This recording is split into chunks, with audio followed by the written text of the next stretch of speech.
ta lumière brille au milieu de nos ténèbres, que ta lumière brille sur la terre comme dans le ciel.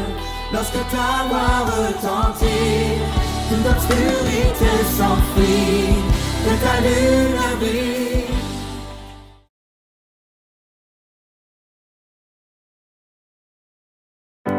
Alléluia. On va célébrer notre Seigneur par ce chant qui dit « Chantons car Dieu est là ».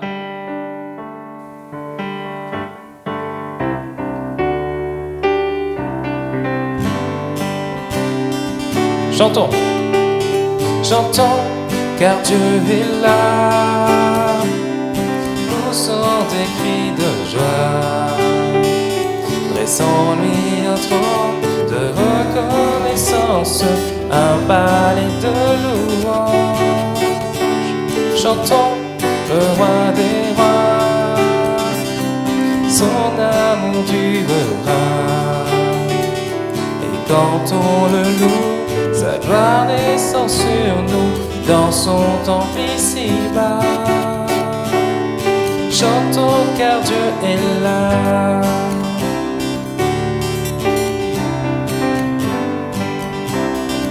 Jésus demeure. Jésus demeure au milieu de son peuple quand il vient le louer. Jésus demeure au milieu de son peuple quand il vient l'adorer. Chantons car Dieu est là. Poussons des cris de joie. Dressons-lui un trône de reconnaissance, un palais de louange. Chantons le roi des rois, son amour durera. Et quand on le loue, sa gloire descend sur nous dans son temple ici-bas. Chantons car Dieu est là.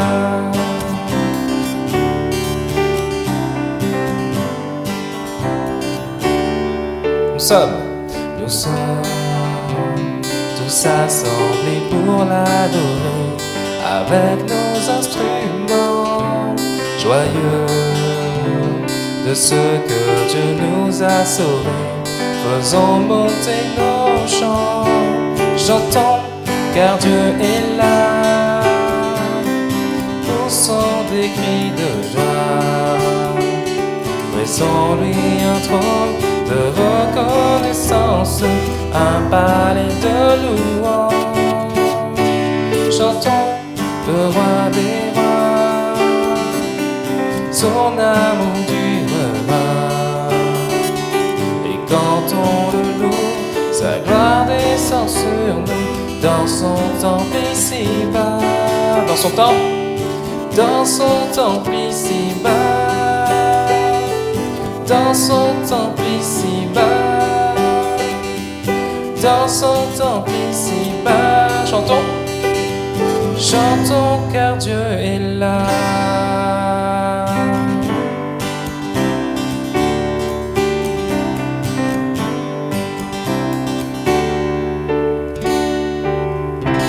Amen. Chantons car Dieu est là.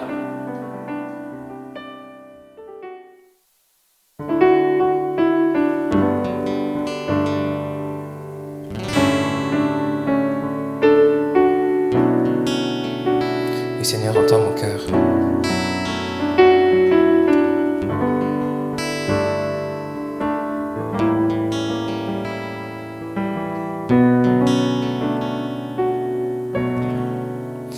Comment expliquer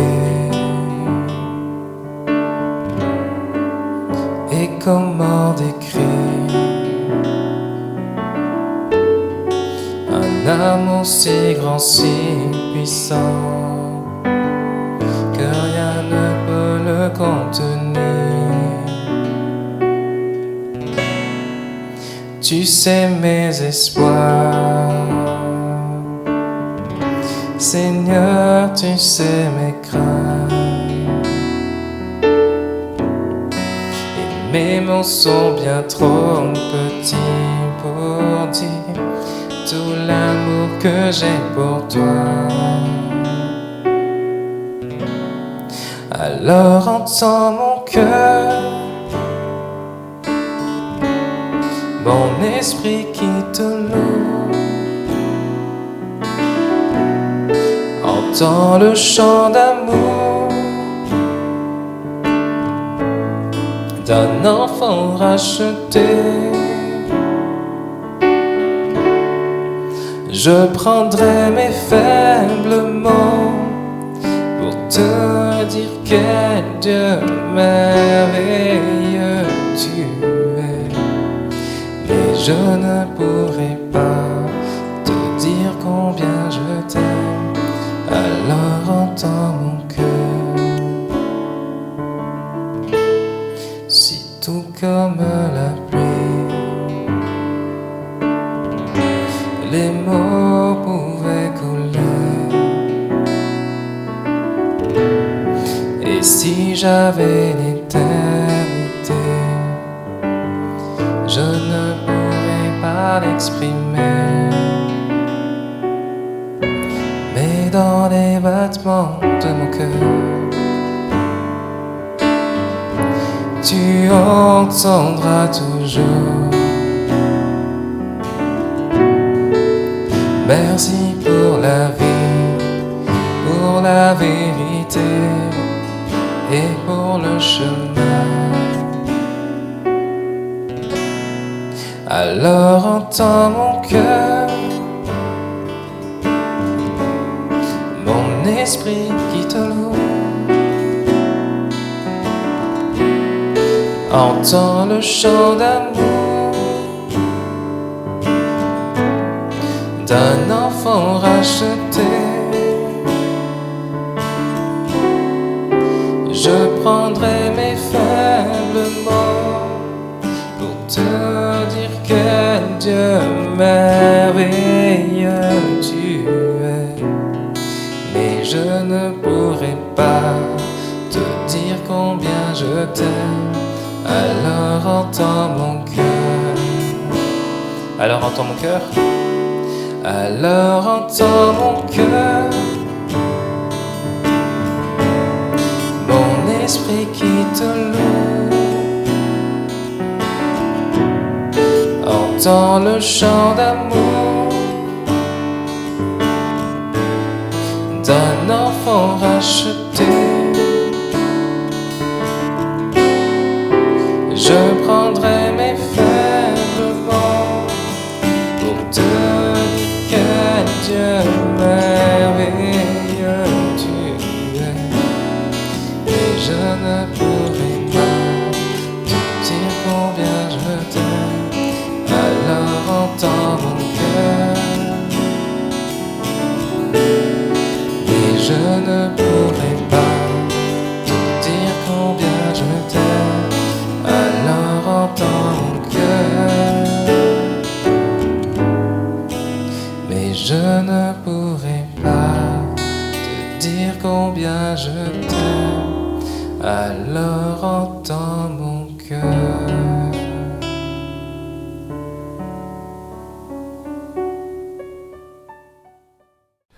Bonjour et bienvenue. Très heureux d'être là avec vous aujourd'hui pour partager la parole de Dieu avec vous.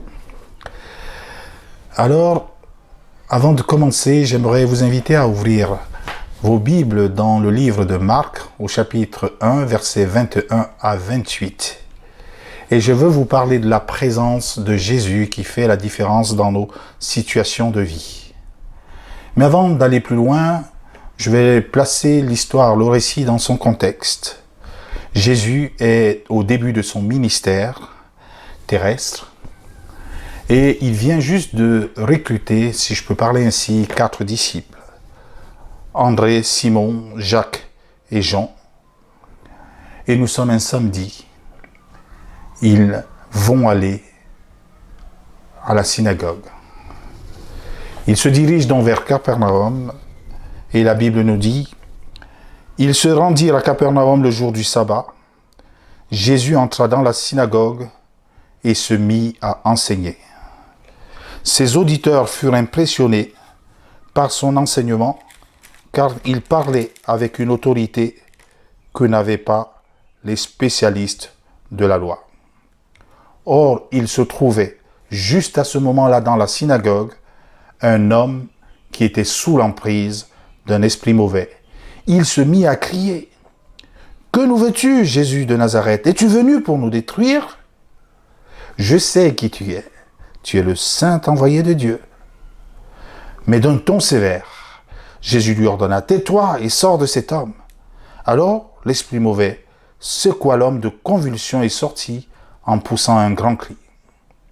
Tous furent saisis de stupeur. Ils se demandaient entre eux « Que se passe-t-il? Voici un enseignement nouveau et donné avec autorité. Il commande même aux esprits mauvais et ils lui obéissent. » Aussitôt, sa réputation se répandit dans toute la Galilée. Avant d'aller plus loin, j'aimerais faire quelques petites remarques. 1. Nous sommes un samedi, jour de sabbat. Un jour important pour les Juifs, un jour consacré au repos, un jour consacré à l'Éternel. L'auditoire au niveau de la synagogue devait être grande. Mais il y a une remarque qui me paraît insolite dans ce qui vient d'être dit ou lu. Un homme sous l'emprise d'un esprit mauvais se trouvait parmi eux. Mais Jésus va parler et sa présence va faire la différence. Il nous est dit que l'enseignement de Jésus était si impressionnant, et je pense que tant sur le plan du contenu que de la matière à délivrer, qu'il a impressionné l'auditoire. Il n'agit pas comme un mercenaire qui travaille pour être juste pour un gain. Il incarne la parole qu'il délivre. Et même si le contenu ici ne nous est pas révélé, il nous est rapporté que sa parole a un tel impact que l'on ne peut s'empêcher de faire une comparaison avec celle des spécialistes de la loi. Marc nous dira, il parlait avec une autorité que n'avaient pas les spécialistes de la loi. Au-delà de l'impression que cette parole allait susciter sur l'auditoire, sur le monde visible, elle va faire aussi réagir le monde des ténèbres. Donc nous avons vu une parole impactante, une parole authentique. Nous verrons aussi que non seulement cette parole authentique, impactante, elle est aussi agissante parce qu'elle va révéler ce qui est caché. Nous l'avons lu, donc ce n'est pas une information nouvelle que je vous donne. Dans l'auditoire, il y avait un homme qui, avant l'enseignement de Jésus, présentait en tout cas, avait l'air normal. Et personne dans la communauté ne pouvait suspecter un seul instant qu'il était sous l'emprise d'un esprit mauvais. La prédication de Jésus ou l'enseignement de Jésus ne l'a pas laissé indifférent. Cet homme va se lever et va dire quelque chose à Jésus, il va confronter Jésus. Voilà ce qu'il dira au verset 24. « Que nous veux-tu, Jésus de Nazareth? Es-tu venu nous détruire? Je sais qui tu es. Tu es le Saint envoyé de Dieu. » Plusieurs prédicateurs aimeraient qu'on leur dise, alors qu'ils viennent de prêcher l'Évangile, « Tu es vraiment un homme de Dieu. » Mais que voulaient dire ces propos lorsque cet homme s'adressait à Jésus? Je veux que nous replongeons dans le contexte et nous analysions les dires de cet homme sous ce prisme-là. Cet homme est dans une synagogue, un lieu saint. Pour nous chrétiens aujourd'hui, on aurait pu dire qu'il est dans une église et ses paroles devraient paraître normales pour ceux qui l'écoutaient. Je ne sais pas si vous avez été dimanche dernier à l'église, malgré ce confinement, mais jamais il ne vous arriverait de suspecter celui qui est assis à vos côtés comme un démoniaque. Et je pense que c'était le cas. Mais lorsque l'homme prend la parole, il va interpeller Jésus il va confronter Jésus. Il va même le placer comme un adversaire de toute la foule. Par son interpellation, oui, il se fait comme le porte-parole de cet auditoire. Il va accuser Jésus. Il va mépriser Jésus. Et il va être sarcastique envers Jésus. Oh, Christophe, sur quoi tu te fondes pour dire ça? Voyons, lorsqu'il ouvre la bouche, qu'il va dire « Que nous veux-tu » Y avait-il un problème entre la synagogue et Jésus? Qu'avait dit Jésus pour que cela puisse inspirer cet homme et dire à Jésus « Que nous veux-tu » Et plus loin, il va même dire « Es-tu venu pour nous détruire ?» Jésus est-il un destructeur? Je pense que c'est le comble de tout ce qu'on aurait pu dire à Jésus. Parce que dans sa mission première, il nous est dit qu'il est venu détruire les œuvres du diable. Il est venu pour que les hommes aient la paix. Il est venu pour que les hommes aient la vie et qu'il l'ait en abondance. Comment se transformerait-on-t-il donc en destructeur? Que nous veux-tu, Jésus de Nazareth? Aujourd'hui, lorsque nous disons Jésus de Nazareth dans nos églises, nous invoquons le Dieu, le Sauveur tout-puissant. Lorsque je dis au nom de Jésus de Nazareth, je pense à tout ce qu'il a fait et l'autorité qu'il peut donner à ceux qui croient en lui pour faire de choses aussi grandes. Mais là, à l'époque, lorsqu'il disait Jésus de Nazareth, Nazareth était juste une petite ville, de rien du tout. Alors, si aujourd'hui, l'expression Jésus de Nazareth pour nous paraît une expression puissante, au moment où cet homme le disait, il avait envie de dire « Oh, Jésus de rien du tout ». Oui, Nazareth, c'était une petite ville. Et que pouvait-on attendre de bon de cette ville? J'ai dit l'accusation, je viens de parler du mépris et du sarcasme après. Je sais qui tu es, le saint envoyé de Dieu. Des paroles qui, en apparence, peuvent paraître bien. Et je dis bien, lorsqu'on dit à un prédicateur, parfois aujourd'hui homme de Dieu, il est tout heureux, il pousse même parfois de quelques centimètres, tellement il est content. Mais dans la bouche de cet homme, cela ne voulait pas dire cela. Il voulait dire à Jésus, tu planes, tu es un illuminé, tu es quelqu'un qui vit dans l'illusion. Est-ce que tu penses que tout ce que tu nous as dit, tout de suite, que tu nous as enseigné, peut être réalisable?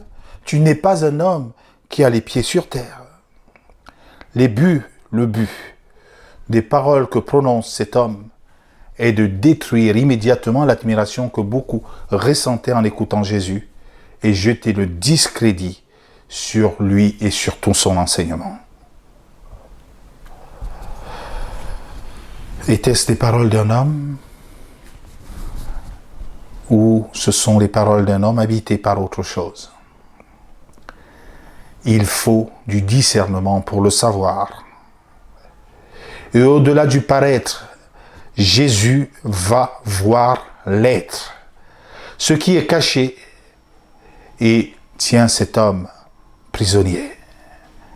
La parole ne nous dit-elle pas au sujet de Dieu? Et cela s'applique sur Jésus aussi. Nulle créature n'échappe au regard de Dieu. Tout est à nu et à découvert aux yeux de celui à qui nous devons rendre des comptes. Nous le trouvons dans Hébreux 4, au verset 13. Alors que Jésus voit ce qui se passe et ce que les autres ne voient pas, il va user d'une parole d'autorité. Il siffle, comme on dirait aujourd'hui la fin de la récréation. Une parole authentique, c'est ce que nous venons de voir. Mais cette parole authentique est doublée d'une parole d'autorité. Qu'est-ce que Jésus va dire à cet homme? Jésus va réagir à tout le discours que cet homme vient de faire. Non pas pour blâmer cet homme, parce que si on écoute avec attention les paroles de Jésus. Il parle à un autre qu'à cet homme. La parole de Dieu nous dit, mais d'un ton sévère, Jésus lui ordonna, « Tais-toi et sors de cet homme. » Marc 1, 23. Jésus va révéler ce que personne ne sait au sein de l'auditoire et va démasquer celui qui parle au travers de cet homme. Jésus commence ici à manifester de manière publique sa puissance et son autorité sur les puissances démoniaques. Il ne donne aucun choix aux démons, si ce n'est celui de sortir. Parfois, nous regardons les apparences qui ne reflètent pas toujours la réalité, d'où la nécessité d'un discernement, d'un don de discernement des esprits. Non seulement Jésus va ordonner à ce qui est dans cet homme de sortir, on va voir cette parole aussi, qui est une parole d'autorité, est aussi une parole libératrice. Il nous est dit au verset 26, « Alors l'esprit mauvais sécoua l'homme de convulsion et sortit de lui en poussant un grand cri. » Ce démon, tout à l'heure en parlant à Jésus, lui disait « Quellement es-tu venu nous détruire ?» Mais c'était le contraire qu'il était venu faire. Il était venu détruire ces démons, il était venu libérer les captifs. Il y a parfois des liens qui ne se voient pas aux yeux des hommes. Et ce n'est pas pour autant qu'ils n'existent pas. Une chose est certaine, Jésus les voit et son cœur est plein de compassion et il veut rompre la totalité de nos liens. Jésus a une parfaite connaissance de ce qui nous fait agir, des mobiles de nos actions, de ce qui nous fait parler. Il est venu détruire, comme je le disais tantôt, les œuvres du diable. Et s'approcher de lui, c'est lui donner une occasion de nous changer complètement. Quelle chose merveilleuse. Cet homme, ce matin, quand il rentrait dans cette synagogue, peut-être intérieurement il souffrait, peut-être il essayait autant que faire se peut de se contenir pour que personne ne puisse remarquer ce dont il souffre. On dit la parole de Dieu dit, il était sous l'emprise. C'était un esclave de ces démons. Mais il a fallu une parole de Dieu pour terrasser ce démon. Il était debout et il parlait avec une certaine audace au commencement. Mais il y avait Jésus en face de lui, qui est au-dessus de toute autorité, de tout nom qui puisse être nommé, dans le ciel, sur la terre, sous la terre. Et il va donner une parole qui va libérer cet homme. Au début de mon intervention, j'ai parlé des hommes qui étaient à côté de Jésus. Et il s'agissait de Simon, André, Jacques et Jean. Je pense que Jésus les avait choisis pour un ministère qu'ils allaient accomplir pendant son ministère terrestre et même après qu'il soit parti. Je pense qu'il voulait aussi leur donner une leçon. Il voulait instruire ces personnes. Il fallait que lorsqu'ils allaient prendre la mission que Jésus allait leur donner, celle de partager la bonne nouvelle à travers le monde, qu'ils sachent qu'ils ont besoin d'une autorité, qu'ils ont besoin d'une parole d'authenticité et non une parole qui venait d'eux. Jésus avait reçu le mandat de Dieu pour venir annoncer cette parole. Et Jésus leur laissera un mandat, celui d'annoncer la bonne parole. Ils devaient donc être conscients que cette bonne parole ne devait être délivrée que de manière authentique, non pas pour un intérêt propre, mais pour l'intérêt de notre Dieu. Ils prenaient conscience que là aussi, ils ne pouvaient exercer ce ministère sans la puissance, sans un revêtement de puissance que Dieu pouvait leur donner. Ils en avaient besoin, ils prenaient conscience de ce besoin. Et d'ailleurs, Jésus ne les laissera pas sans leur donner une promesse. Vous recevrez une puissance, vous serez revêtus d'une puissance. Et lorsqu'ils ont observé Jésus travailler, ils ont aussi vu qu'il avait besoin d'avoir ce discernement. Ses disciples auraient besoin d'avoir le même discernement. Je disais, la présence de Jésus, ça fait la différence. Lorsque je regarde le texte dans son entier, je vois cet homme qui, en apparence, était normal, mais en fait, il avait un souci. Il a fallu la présence de Jésus pour changer. Même avant cela, il a fallu d'abord une différence dans la façon d'annoncer la parole de Dieu. Elle s'est manifestée au travers de Jésus et a été visible par l'auditoire. Il a fallu cela pour changer la donne. La présence de Jésus veut faire la différence dans ta vie. Là, j'ai parlé d'un homme.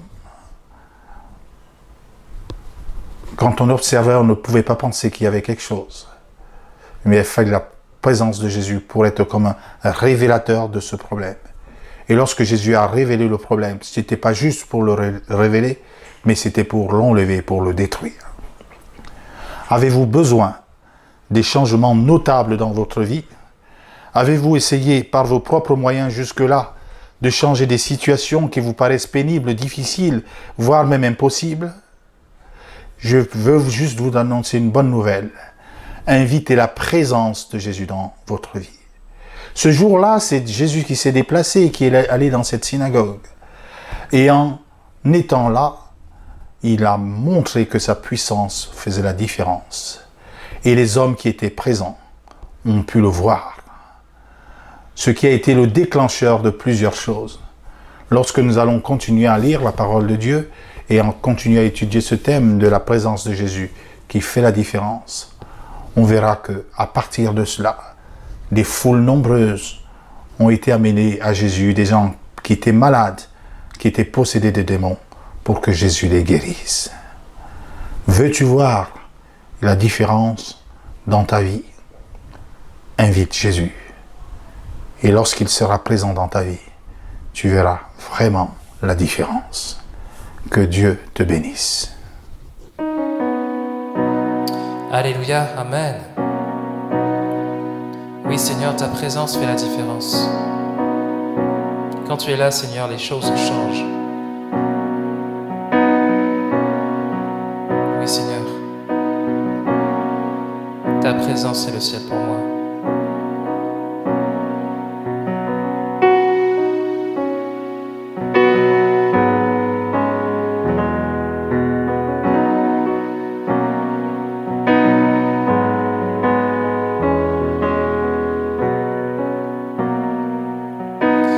Sur terre est comme toi, Seigneur.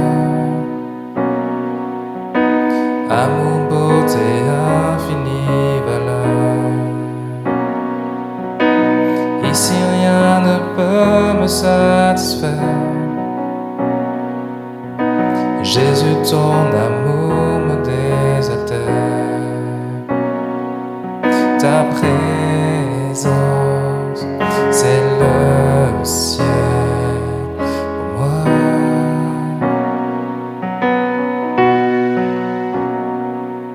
Ta présence, c'est le ciel pour moi.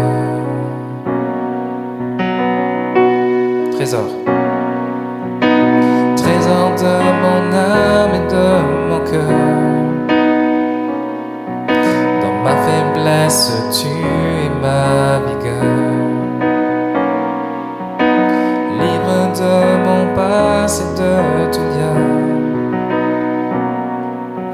Tiens ma vie aujourd'hui et demain. Ta présence, c'est le ciel pour moi.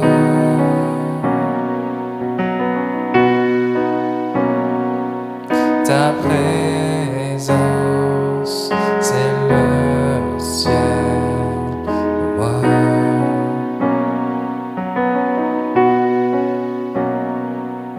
Ta présence, c'est le ciel pour moi.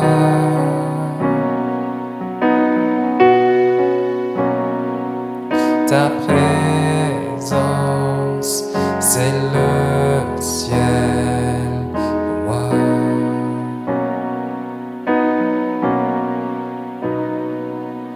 Je marcherai chaque jour dans ta grâce, car un jour je te verrai face à face. Ici rien ne peut me satisfaire. Jésus, ton amour me désaltère. Jésus, ton amour. Jésus, ton amour me désaltère.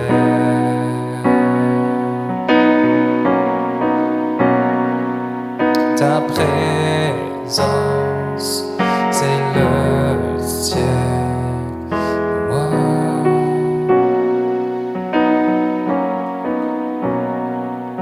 Ta présence, c'est le ciel pour moi.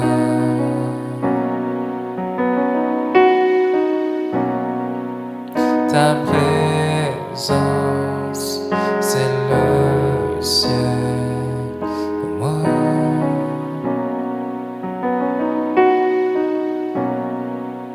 Ta présence, c'est le ciel pour moi.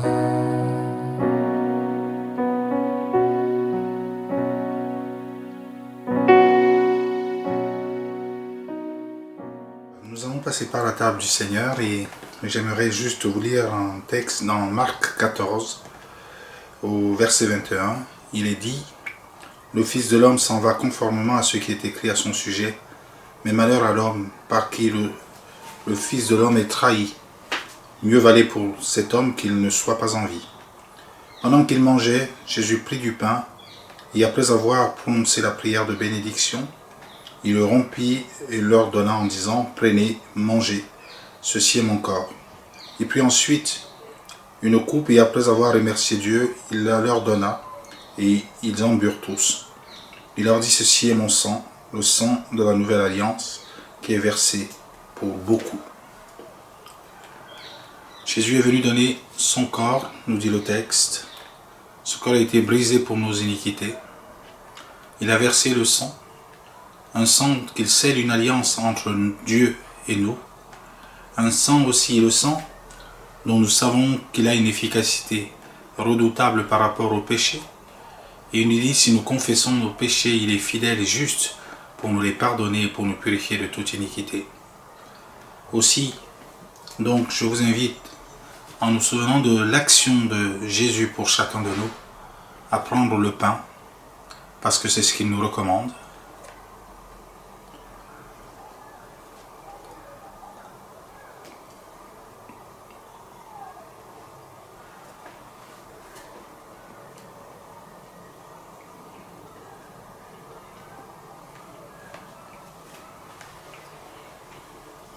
Et à prendre du vin, symbole de son sang versé.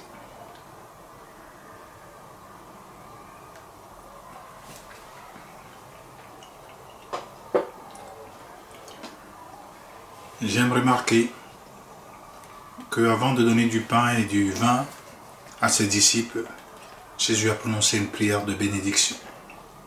Ces bénédictions qui reposent désormais sur chacun d'entre nous à cause de son sacrifice. Merci Seigneur pour tant de bien. Merci pour ton salut. Merci pour ton amour. Merci Père au nom de Jésus. Amen.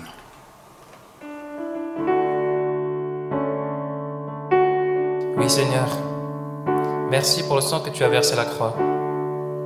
Ce sang qui me donne aujourd'hui le pardon de mes péchés. Oui, ton sang précieux a coulé à la croix pour moi. Merci Seigneur Jésus pour ton sacrifice.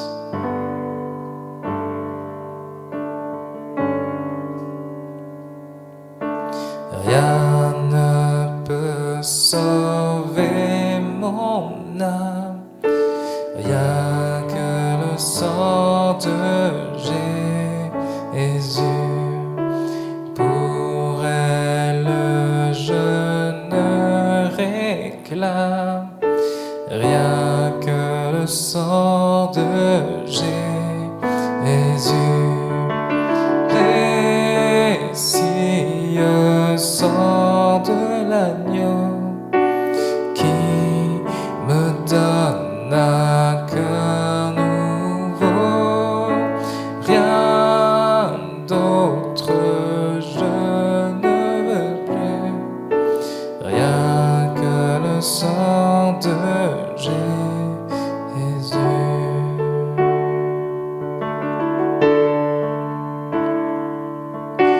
Pour mon pardon je ne vois rien que le sang de Jésus. Pour mon salut je ne crois rien que le sang de Jésus. Précieux sang de l'agneau qui me donne un cœur nouveau. Rien d'autre je ne veux plus, rien que le sang de Jésus.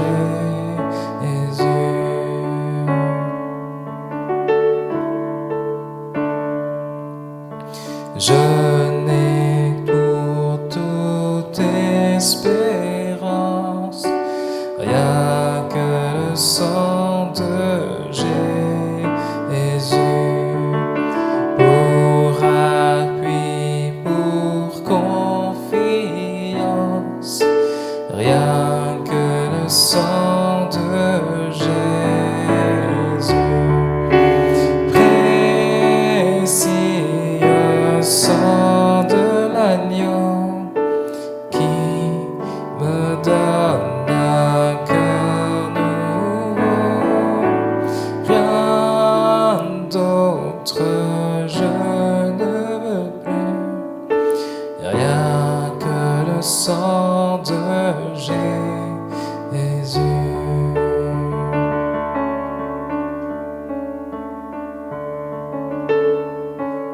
Oui Seigneur, merci pour ton sang précieux.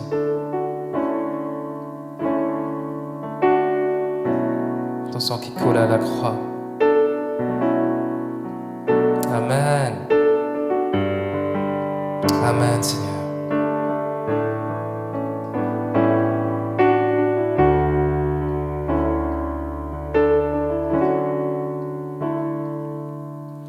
Précieux sang de l'agneau qui me donne un cœur nouveau.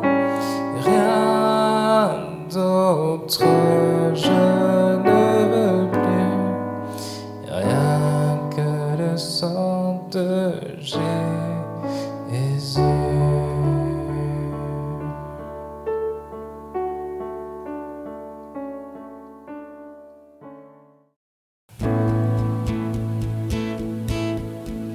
Dans la joie quand le soleil m'inonde, sur les monts ta présence abonde. Oh. Jésus, je te suivrai. Dans la peine, comme mon âme sombre, dans la vallée du deuil et de l'ombre. Oh. Jésus, je te suivrai, car tu es mort pour moi. Je vivrai pour toi. Tu t'es offert sans rien garder, tu as souffert pour me sauver.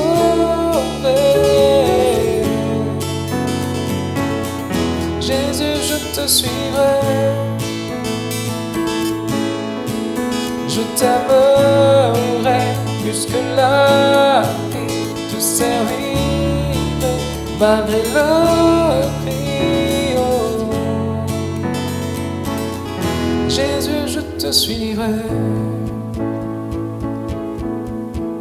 Confiant quand ma foi est profonde, dans le doute quand ma paix semble fondre.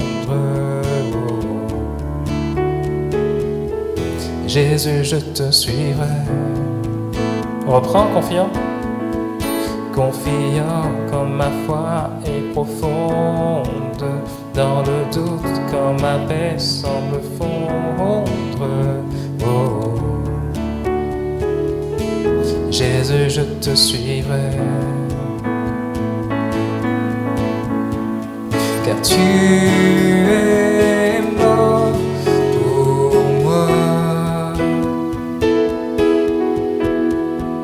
Je vivrai pour toi.